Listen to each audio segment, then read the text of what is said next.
Perfect. Perfect. Thank you. Everyone all good?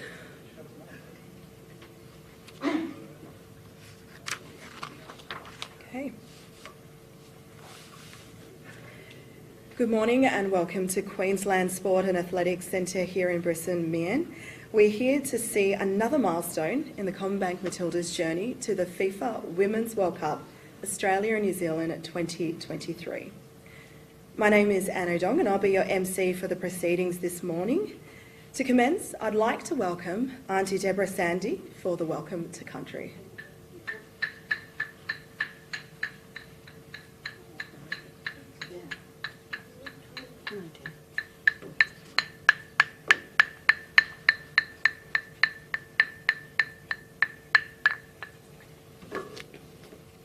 Good morning, everybody, and ladies and gentlemen, and boys and girls. So that's to the Jabus and to Chondals in my language, Yagara language, and to all you Jarjums. So that's all the children. Welcome. Yeah. Good morning, everybody. My name's Deborah Sandy. I'm daughter of Uncle Des Sandy, Desmond Sandy, and my mother, whom I like to acknowledge her and her people from Mount Tambourine, Wunjabara country and Yugabe's language up there for Mount Tambourine. And the ancestors whom I like to acknowledge here for Southside, and that is Billen, or Jackie, they called him different various names, but his name is Billen. And that, so we're Yurungapan, we're from the Yurungapan tribal group here for Southside, and that Sandy country is what we call, like Southside, and that not just because my last name's Sandy and that, but you know, country is rich and fertile in sand, and that, like as you see sandy creeks all over country. And totems, as we have totems throughout country, and that all different places, and that, so the porcupine, and the Kuga Mabul, and that is the totem for this area, and actually where we are. The tribal people used to camp on this part and area, go all the way back over to here. If you go through like where the cemetery is, and then you've got the university, and then you've got Tui Forest, and that, so, and you know, there's caves too, in that part there. Mountain.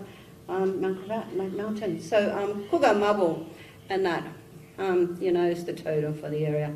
Now, that's a little bit of history, and Yagara is language. And I like to acknowledge the ancestors for Northside too also. Northside, and that, where his last name is Sandy, and some of you have heard the name King Sandys of Brisbane. So we're also descendants of the King Sandys of Brisbane, and that born in Magunchin. Magunchin is the traditional Aboriginal name, what we call Brisbane. You know, they're born right there at Botanical Gardens, Brisbane Botanics, and the Botanical Gardens and that. So that's a little bit of history. Now, before I do a customary welcome here to all you fellas and that, it's customary for us to know all you fellas' names and that, you know, and where you all come from. As there's like over, you know, 500 or 300 different tribal groups throughout Australia, Aboriginal different tribes, and that, so before you go onto somebody else's country, what you normally would do is wait on the outskirts or the boundaries of that tribal group's country, and then wait for somebody to welcome you onto country. So it's the same as going onto somebody's home, and you knock on the door, and that person waits there, and you know, they say, oh, hello, who is it? And you know, I would say, oh, it's me, Auntie Deb, and they would let you in, and ordinarily say, oh, welcome to my home. So what you fellas all got to do now here is call out on the count of 3 here, your name, real loud, everybody, including you Jarjums, and tell us all where you all come from. So your name and where you all come from. So 1, 2, 3. So Jinga Walla Walu, Goodnam, Mugwai, on behalf of the Yagara people here of the Great Southeast, we Bulka. I welcome them like the stars of the Southern Cross that help to guide and unite us, which brought each and every one of us here to this sacred place, our Dargan on which we meet and gather and stand today. Wibalka, welcome. And also, welcome song. Oh, Jinaja, Jinaja, ah, Jinaja. Nile mill, oh, Nile mill, oh, Nile mill. Marumba, ha, mugra. Marumba, ha, mugra. Marumba, ha, mugra. Tiara, can I get you to do the actions to this dance over here, please? And that song. So you can sing and show the Jarjums too. And that this is the actions to that song. So you can all see what the song is all about and what it means, okay? Ready? Oh, Jinaja, Jinaja, ah, Jinaja. Nile mill, oh, Nile mill, oh, Nile mill. Marumba, Hamugra, Marumba, Hamugra, Marumba, Hamugra. Welcome. So what that song entails and that is Jinna. Jinna is your feet or your foot, and Jinaja here. So while you all come walk here and play on country and that, and your mill is I, may all you fellas here get to see all the beautiful things here this country has to offer. Yeah, and Mugra is our water spirits and that. May you all be truly kept safe and blessed here while on country, as water is life and it gives us everything we need to sustain our country and who we are in life. And thank you very much, everybody.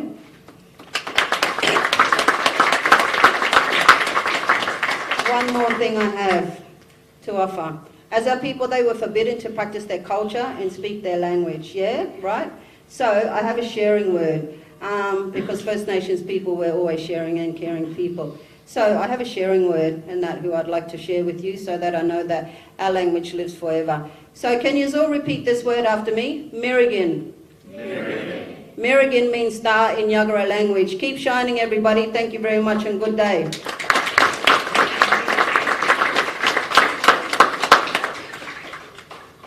Thank you, Auntie Deborah, for the beautiful welcome onto this country. In the room today for this announcement, I'd like to acknowledge the following attendees. The Honourable Stirling Hinchliffe MP, Queensland Minister for Tourism, Innovation and Sport, Mr James Johnson, Chief Executive Officer of Football Australia, CommBank Matildas, Claire Polkinghorne and Tamika Yella, Mr Todd Harris, CEO of Stadiums Australia, and Mr Graham Clark, CUSAC Manager. Distinguished guests, ladies and gentlemen. A little over 100 years ago, just kilometres from here, the first publicly recorded women's football match was played here in Brisbane with close to 10,000 spectators in attendance. In the centuries since, women's football in Australia has battled, developed and flourished to become one of the highest participation sports for women and girls, and the CommBank Matildas are one of Australia's most beloved teams.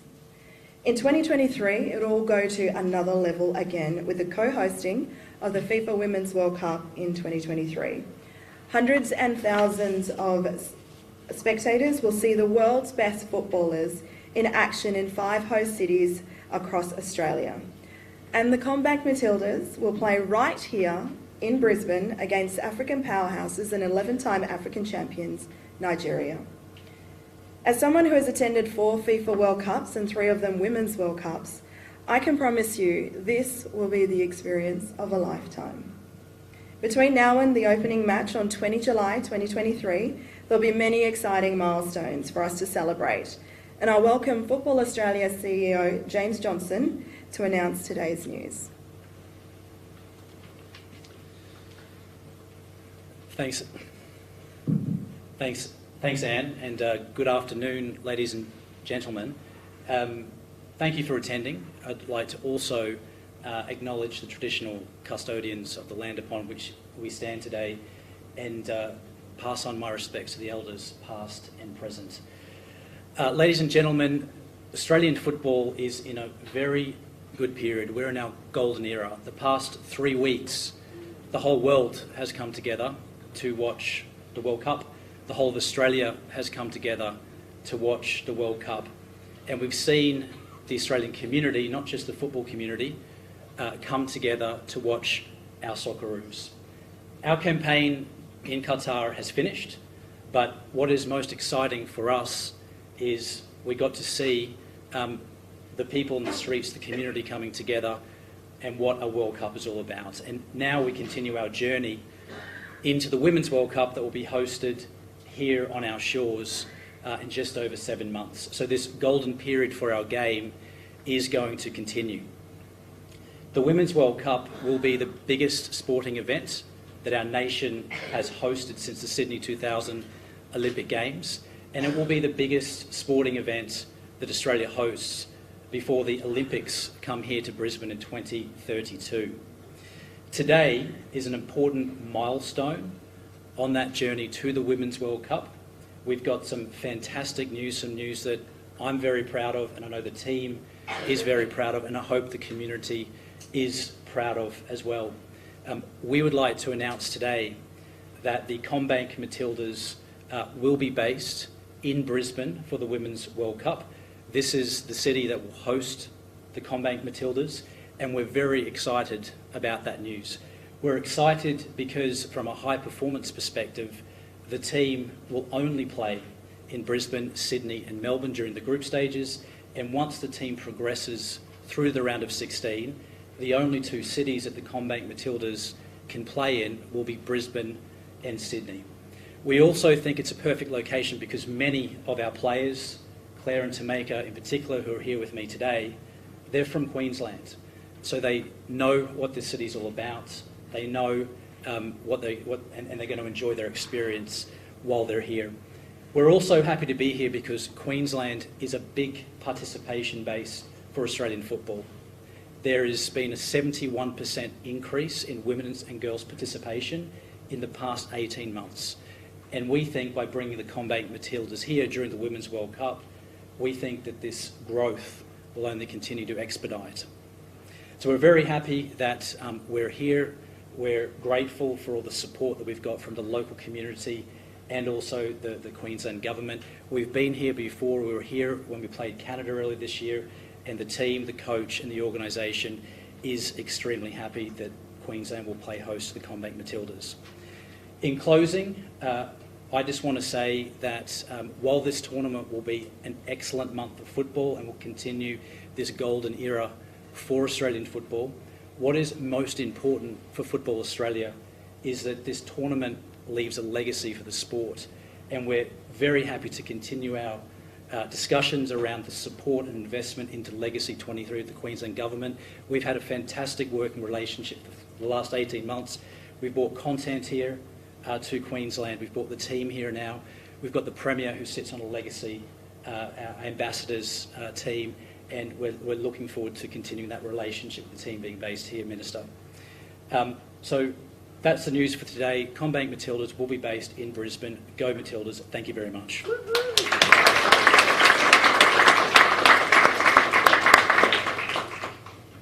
Thanks very much, James. I'll now introduce Minister Hinchliffe. Thanks, Anna, and can I start by thanking Auntie Deborah for that welcome and pay my respects to the traditional owners of the land in which this great facility and indeed our city has developed. James, thank you for making that great announcement, a very welcome and wonderful announcement, one that we're very excited about. But can I also thank Claire and Tameka for coming along today to be part of the excitement of celebrating the fact that we'll see the Matildas being based during the excitement next year of the FIFA Women's World Cup here in Brisbane, but also particularly here at QSAC, at the Queensland Sport and Athletics Complex. Seeing the upgrades of the facility that are going on right as we speak, the improvements to the pitch that will play a role in supporting the best possible facilities that can provide not only that on-field environment for the Matildas to prepare not only for the 27th of July against Nigeria, but for the rest of their pool matches and the games that they'll have beyond that. I'm very excited to see what they can put on and what they can perform on the pitch. But it's not just about the pitch and the upgrade, but it's also about the great facilities that we have here that the Queensland Academy of Sport has to provide that absolute world-class high-performance environment to support our Matildas to make sure that they are at their best to deliver on the pitch. And I've got great excitement and great confidence about that. We know that having the 8 matches that are scheduled for the FIFA Women's World Cup, including, as I mentioned, that wonderful, important first game here in Brisbane on the 27th of July of the Matildas versus Nigeria, those 8 games will deliver a $30.5 million benefit to the local economy, the local visitor economy. But just as importantly, it's the inspiration that will be delivered to the community and particularly to young people aspiring to be involved in the sport of football, and particularly getting more women and girls involved in the sport of football. And that's why I continue to be committed to working very closely with Football Australia and Football Queensland around how we can make sure that we provide the greatest support for doing that right across the state. And there's some wonderful new announcements that will come in the near future around that sort of space as well. But today, the focus today is on celebrating and supporting our Matildas and making sure that they've got the best facilities to run their campaign for through July and August next year, run their campaign to get their hands on that Women's World Cup. We know that we'll all be behind them, and there'll be some magnificent, amazing crowds at Suncorp Stadium, at Brisbane Stadium, and at all the other events that will be happening around the place. But also we know that the great team here at QSAC and the Queensland Academy of Sport will be right behind the team as well, and giving them the best basis to support things as well. And I know Peter Russo, the member for Tui, the local member here, is very excited to have the Matildas here in his local patch as well. So very happy to join with you today to be part of this announcement and to share in the excitement that is the idea that the Matildas not only are on that runway to a great campaign for the Women's World Cup, but also having the whole of Brisbane behind them as well. Thank you.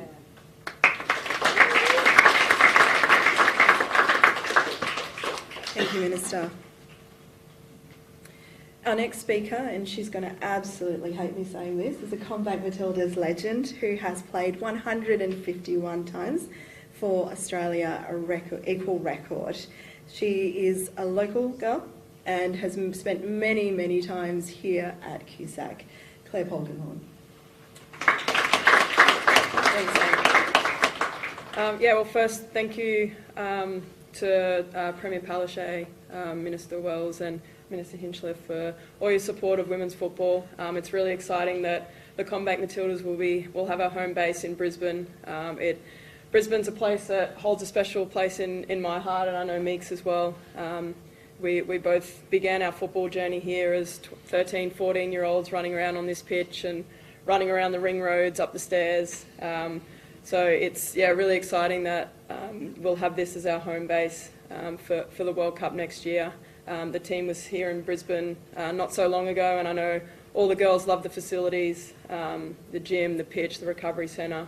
So it's a credit to QSAC and the QAS for the environment and the high performance space that they've made available to athletes. So I know that I owe a lot of my career to the QAS and QSAC. So really excited that all the girls are going to have a base here and be able to enjoy the facilities that they have available here. Just really excited to call Brisbane home. In the previous World Cups we've been to, we've travelled around a lot, so as players it's nice to have a place that we can call home and come back to after every game and feel settled. So thank you very much, and we look forward to the support from Queensland next year.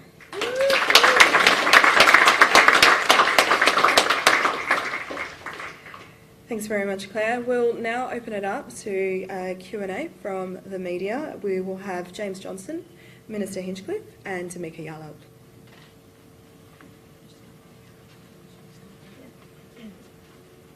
Any questions from the floor? It's going to be nice, short and easy. No? Yeah? Just on the selection of Brisbane as the base, I know you touched on it, but what was the key, in your point of view, for making Brisbane? Because I'm sure some of the other cities would put their hands in. Look, there's a lot of thought and process that goes into these decisions. The starting point for us was to look at the schedule of the Women's World Cup, and once we realised that there would only be 3 cities, because there's 5 cities, of course, in Australia, only 3 of which will host the 3 group matches.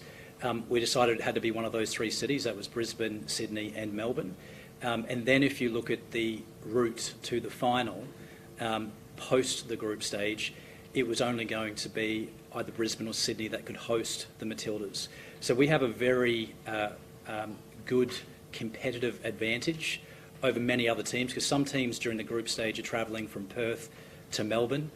Some teams will travel during the round of 16 from Auckland to Adelaide, for instance. But we've got this nice cluster of cities. It's very easy to get in and out of Brisbane and Sydney. And being based in Brisbane means that we'll be doing one trip to Melbourne during the group stage, one trip to Sydney, and once we get into the round of 16, a lot of our games will be here or they'll be Sydney. So that was really the key point.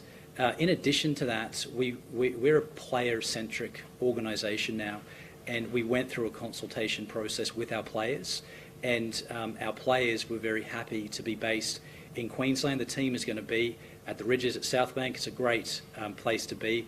They're going to be training here at QSAC, and as you heard from Polks earlier, this is a place that's very familiar to much of the team. So they were the reasons why we chose Brisbane. What's going on with the field out there? I believe it's just been ripped up and reseeded. So what's the process there? It's getting ready. We're getting ready for the team, but I might have the Minister answer that one in a bit more detail. So the detail is that there's some drainage and levelling work that's going on to make sure and reseeding that makes sure that the pitch is absolutely tip-top condition in order to be prepared with a winter grass to be ready for being prepared for obviously the team's use in the lead up to a tournament in July and August. James, obviously there's been a bit of backlash this morning around the A-League's grand finals decision. Just want to elaborate on why that was made. Well, first of all, we need to go back to a change that was made 2 years ago now. We unbundled the A-Leagues. Our role now is to govern and to regulate the A-Leagues. The clubs have formed a company called the APL, and this decision was taken by the APL. I was informed late last night about the decision. I've got to analyse it still, but I think that's a question that needs to be directed to the APL, and I believe they'll be having a press conference about it in an hour in Sydney. But what I will say on that is the league has got off to a strong start this year. The broadcast numbers are up, the attendance numbers are up, and I think we need to unpack why the decision was made and give the APL a chance on some decisions that they believe will shake up the competition. Do you think that having that 8-figure sum though will be pretty good for grassroots in the country? Sorry, what sum is that? The 8-figure sum that won Sydney the rights to host the grand final. Yeah, I'm not aware of the commercial details of that decision, but any money that comes into the sport is good. We have to make more money, and I think what you've seen over the past 18 months from Football Australia in particular is you've seen more broadcast money come in, more sponsorship money, more government investment as well. And the more investment into football is good because ultimately we invest back into the community, back into pathways, back into national teams. So if there is an 8-figure investment that's gone into APL, I think that's a good thing. Just one more thing on that. It's probably self-explanatory in a way, but just to clarify on it, the Matildas, obviously from your point of view, hopefully will play 6 games in the World Cup. And will they fly in and fly out to the other venues like professional teams usually would when they're not playing in Brisbane? Is that how it will work? Yeah, so my first point is I hope they play 7 games because that means they're going to the final. Yep. But yes, I was hoping you did the maths right. but of course. So once we get into the round of 16, the team will be at Suncorp Stadium or they'll be in Sydney. So it'll be fly in, fly out. The team will be here for the duration of the competition. How important is it to capitalise on this window off the back of the Socceroos leading into this World Cup? Because it seems a pivotal moment for football in Australia. It is. It's not only a pivotal moment, it's what we consider a golden era for the sport. We've got 2 fantastic bookends. We saw what the World Cup means to the community. We saw people come out in the hundreds of thousands and watch the game in the community, thanks to the states that put the broadcast live. And that really shows the level of interest when we take global content in football, which is where our strength is, and bring it back to local communities. So we now have a second bookend, which is obviously the Women's World Cup, and what we can promise the Australian football community is that we will bring big content back here to Australia, both the CommBank Matildas and the Subway Socceroos, in the international windows that exist between now in July when the Women's World Cup kicks off. Any other questions from the floor? Just one to make just from your point of view, what does it mean to you to be able to play out of here and have Brisbane host the World Cup? Yeah, for me, my football's based overseas, so to come here and to come back to Brisbane and a place that I grew up playing a lot of my youth football at with QAS and right here is it's close to me.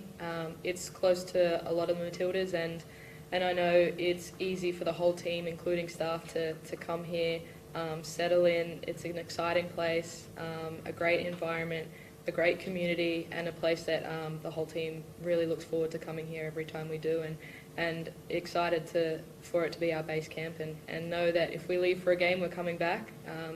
That's really settling for us. As Polkinghorne mentioned, this is different for a Women's World Cup. We haven't had a team base camp before. So I think it's really important to be somewhere that people are really comfortable in, and Brisbane's definitely that place for us. It's amazing there is so many players coming from Queensland in the Matildas team. What is it about the pathways here and the programs that makes it work so well? Yeah, I think it's something that is still being built, pathways for women in football, and that's definitely something, part of the legacy that we do want to leave behind here with this World Cup campaign. And I guess you could say that QAS and Queensland is definitely a big part of the Matildas' heart. We've got a lot of players that come through, and as I said, I think it's the environment, the community, the support as well, and the more support, the more involvement that comes through definitely helps as well. So I think it's a great platform and something that's definitely to be built on. How much pressure is there playing at home? I guess there's always pressure when you're at a World Cup, but if anything, I think it lifts you to a next level, and you know that you've got not just your family and friends watching, but the whole wider community and Australia as well. So even just to have the World Cup here in Australia, let alone be based here in Brisbane, is next level for us.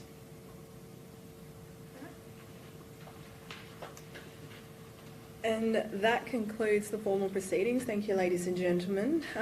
What we're going to do next is we're actually going to head out those steps and going to take some group photos with some of our junior participants here from 3 fantastic clubs. Thank you for coming. So we're going to take some group photos and then we'll do some one-on-ones for those who request them. Otherwise, that concludes our formal proceedings. Thank you, everyone.